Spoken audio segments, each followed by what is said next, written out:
konvensional, ilmu pengetahuan itu selalu dimulai dari sini ya, dari pemikiran Yunani ya, dimana pemikiran Yunani itu ya kurang lebih terjadi sekitar abad 4 sebelum Masehi. Kemudian setelah dari sini loncat ke abad ke-13 tadi, dimana ada peradaban yang diloncati oleh mereka gitu ya. Nah, kemudian dari sinilah kemudian muncul konsep ilmu pengetahuan modern termasuk dalam bidang ekonomi yang kemudian kita pelajari hingga saat ini ya, pemikiran dari tokoh-tokoh yang hidup mulai di sini ya, kemudian dilanjutkan oleh tokoh-tokoh selanjutnya ya, termasuk di sini ada Adam Smith sebagai bapak ekonomi dunia ya, kemudian diteruskan oleh para pemikir yang lain. Nah, loncatan ini ya, inilah yang kemudian di dalam sejarah barat itu kemudian dikenal dengan Dark Age ya, atau masa kegelapan mereka, karena memang di masa ini itu peradaban barat memang tidak berkembang termasuk dalam hal ilmu pengetahuan gitu ya. Kemudian nah sebenarnya isi dari peradaban yang ada di sini itu isinya adalah ini ya, dimana salah satu isi dari The Dark Age ini adalah peradaban Islam, dimana Islam mulai muncul ketika abad ke-7 ya, atau tadi akhir abad ke-6 Masehi, dengan ditandainya dianggapnya Muhammad menjadi Rasulullah atau menerima wahyu pertama kali ya, atau munculnya Al-Quran di sini ya. Kemudian setelah itu setelah Rasulullah wafat ya, kemudian digantikan oleh para sahabat ya, dari Abu Bakar, Umar, Utsman dan Ali. Kemudian setelah itu juga dilanjutkan oleh para sahabat-sahabat yang lain atau daulah-daulah ya, atau bani-bani ya, atau kerajaan-kerajaan Islam gitu ya, seperti misalkan nanti ada namanya daulah Umayyah, kemudian ada daulah Abbasiyah, bahkan yang terakhir nanti sampai abad ke-15 itu ada juga namanya daulah Turki Utsmaniyah gitu ya.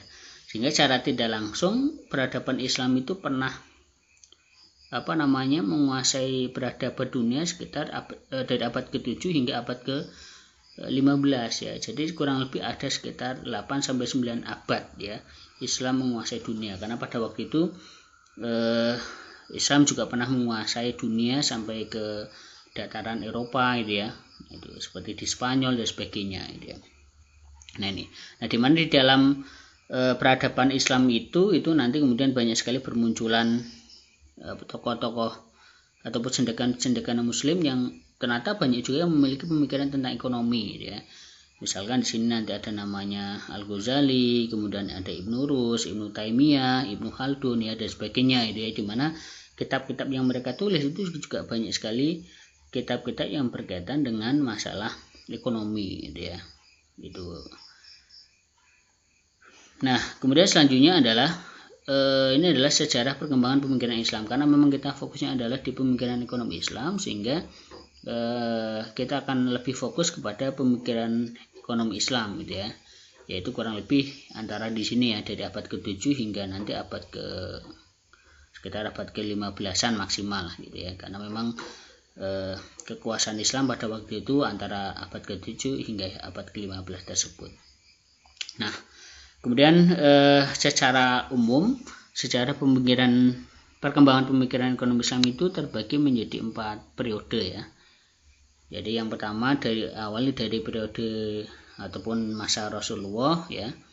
Kemudian setelah Rasulullah wafat ya, kemudian digantikan oleh periode khulafa atau para sahabat ya, dari Abu Bakar, Umar, Utsman dan Ali. Kemudian dilanjutkan oleh periode klasik. Nah, dan kemudian dilanjutkan oleh periode kontemporer atau masa modern ini ya. Nah, isi dari ini apa saja nanti akan coba kita bahas satu persatu. Yang pertama adalah dimulai dari periode Rasulullah gitu ya. Bagaimana sih pemikiran ekonomi ketika masa Rasulullah? Nah, jadi sebagaimana yang sudah kita ketahui bersama tentang sejarah Rasulullah, bahwasanya Rasulullah itu sebelum beliau menjadi seorang nabi atau diangkat menjadi seorang nabi, beliau itu profilnya adalah sebagai seorang pedagang ya. Artinya apa? Dengan background ini maka sebenarnya Rasulullah itu nanti akan sangat mengetahui secara persis bagaimana aktivitas ekonomi ya, maupun aktivitas bisnis gitu ya. Gitu. Makanya banyak sekali di dalam hadis itu yang berkaitan dengan bidang muamalah ataupun dalam bidang ekonomi gitu ya, atau dalam bidang bisnis, karena memang Rasulullah adalah seorang pedagang sebelum diangkat menjadi nabi. Kemudian setelah diangkat menjadi nabi, Muhammad SAW juga sekaligus menjadi kepala pemerintahan. Nah, ini juga yang menjadi salah satu posisi spesial bagi Rasulullah itu adalah selain Rasulullah itu diangkat menjadi nabi ya, ternyata oleh umat Islam pada waktu itu juga Rasulullah juga sekaligus diangkat sebagai kepala pemerintahan gitu ya. Nah, kemudian ketika masa pemerintahan Rasulullah tersebut, ini pembangunan sektor ekonomi baru terlihat ketika Rasulullah hijrah ke Madinah ya. Jadi memang pembangunan sektor ekonomi itu baru bisa dilakukan oleh Rasulullah ketika memang beliau sudah pindah atau hijrah dari Mekah ke Madinah gitu ya. Dimana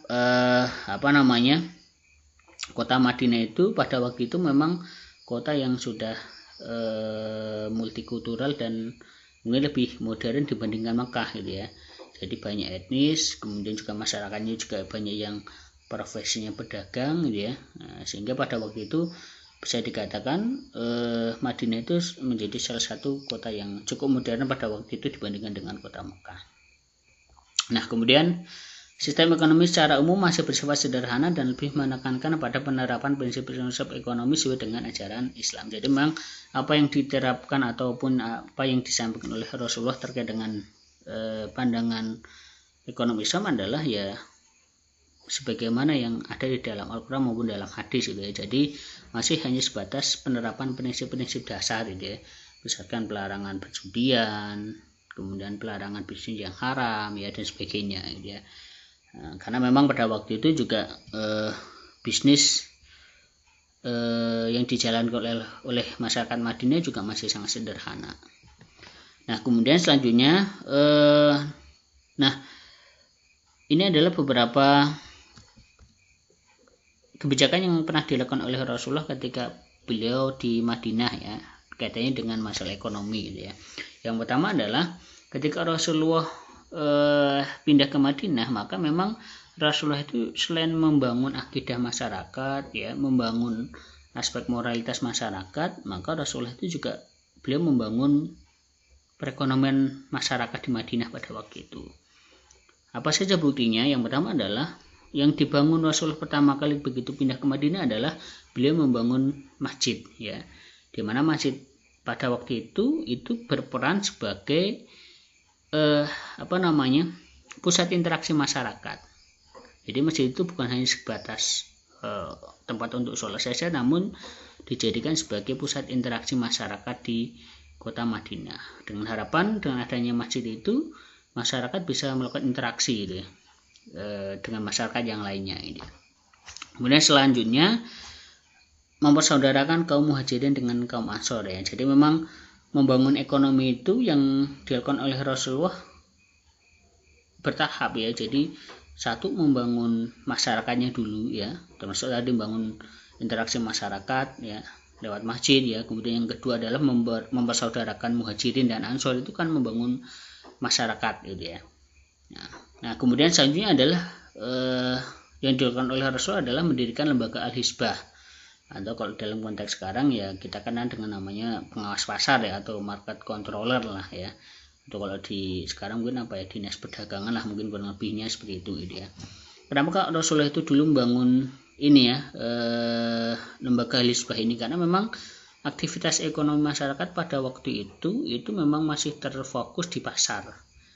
Jadi indikator ekonomi masyarakat atau aktivitas bisnis masyarakat itu ya masih terfokus atau tersentral di pasar. Nah sehingga pada waktu itu bagaimana agar Rasulullah itu bisa menjamin pasar yang ada tersebut itu benar-benar berjalan dengan baik dan tidak bertentangan dengan konsep yang ada di dalam Islam gitu ya. Misalkan praktek kecurangan yang dilakukan oleh para pedagang ya, pengurangan timbangan dan sebagainya gitu ya. Sehingga agar tidak terjadi semacam itu, maka Rasulullah mendirikan namanya lembaga al-hisbah. Kemudian yang keempat yaitu mendirikan Baitul Mal ya sebagai lembaga perbendaharaan negara. Nah, ketika Rasulullah kemudian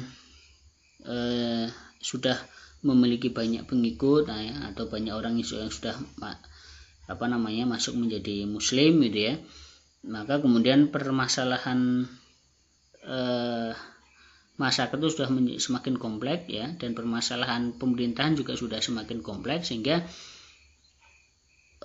mulailah dibentuk tatanan pemerintahan. Salah satunya adalah lembaga yang memang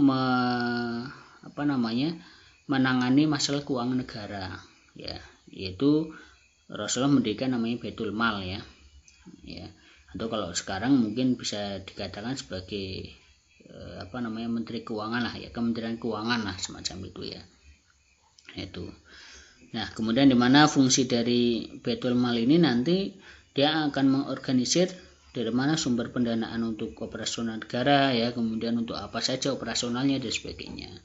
Termasuk di sini beliau juga merumuskan pemasukan negara itu dari mana saja ya, di mana pemasukan negara pada waktu itu bersumber dari banyak sumber ya.